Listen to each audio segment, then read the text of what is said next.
దేవుడు మనకిచ్చే మాట, దేవుడు మనకిచ్చే వాగ్దానాలు ఒక రోజుకి ఒకటి కాకుండా ఒకటికి మించున్నా, లేదు నెలకు ఒకటి ఉన్నా, సంవత్సరానికి ఒకటి ఉన్నా, ఎన్నున్నా పర్వాలేదు. కానీ ఆ వాగ్దానాల మీద మనము కలిగి ఉన్న మన యొక్క భక్తి జీవితము ఎంతవరకు బేస్ అయి ఉంటూ ఉంది, ఎంతవరకు దాని మీద మనం దృష్టి పెడుతూ ఉన్నాం, ఎంతవరకు దేవుడు మనతో మాట్లాడిన ఆ వాగ్దానంలో కొన్నిసార్లు ఆజ్ఞలు ఉంటాయి, కొన్నిసార్లు దిద్దుబాటు ఉంటుంది, కొన్నిసార్లు హెచ్చరిక ఉంటుంది, కొన్నిసార్లు మనకు ఆదరణ కలిగిస్తుంది, కొన్నిసార్లు మనకు ఓదార్పు కలిగిస్తుంది, కొన్నిసార్లు మనకు ఎక్కడ లేని ధైర్యము వస్తుంది. వాటన్నింటి మీద మనం ఎంతవరకు దృష్టి పెడుతూ ఉన్నాం, మనం ఎంత వివరంగా ఎన్ని వాగ్దానాలు మన ఫోన్లోకి, లేదు మన ఇంట్లోకి వచ్చినాయి, మన ఇంటి గోడల మీద ఉన్నాయి, లేదు మనం కలిగి ఉన్న మన యొక్క స్థితిగతుల మధ్యలో మనం ఎంతమంది పరిచయమై ఉన్నారు, లేదు ఎన్ని సంగతులు మనం తెలుసుకున్నాం, ఎన్ని సంగతులు విన్నాం, అదంతా మంచిదే. కానీ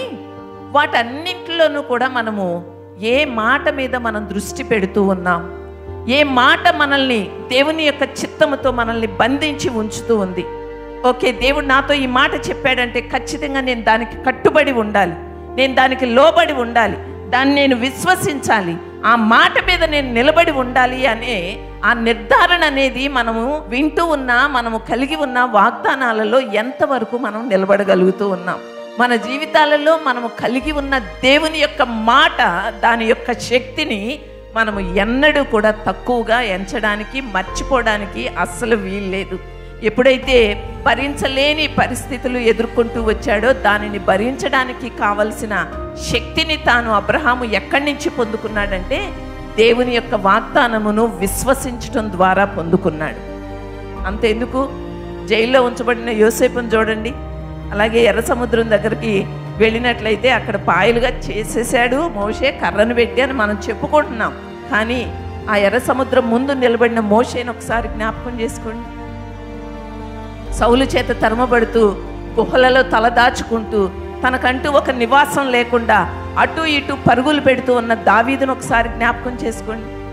వాళ్ళందరూ కూడా తమ జీవితాలను ఆ రీతిగా జీవించుతున్నప్పటికీ కూడా వాళ్ళు దేని మీద ఆధారపడ్డారండి? దేవుడు ఇచ్చిన మాట మీద, దేవుడు తమకు చేసిన వాగ్దానం మీద.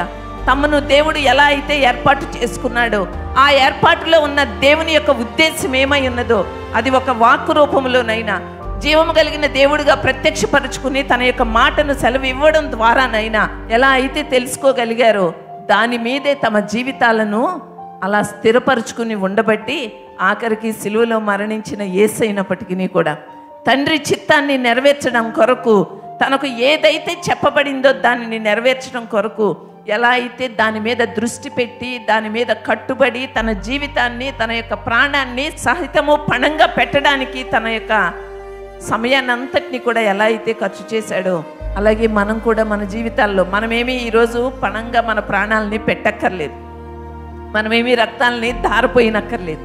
కానీ ఈ జీవితాలను మాత్రం ఈ దేవుని కొరకు ఖర్చు చేయాలి.